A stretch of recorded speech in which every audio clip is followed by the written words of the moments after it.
Untuk memeriahkan lagi suasana hari raya nanti, saya ada satu barang nak rekomen dekat abang akak semua. Barang apa ni? Jom kita tengok.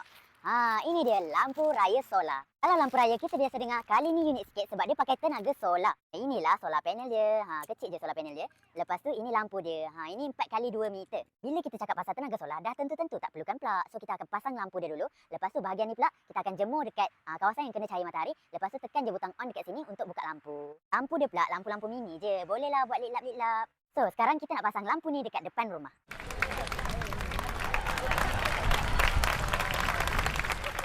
Alhamdulillah, kita dah siap pasang. Lepas tu panel solar dia letak je dekat situ.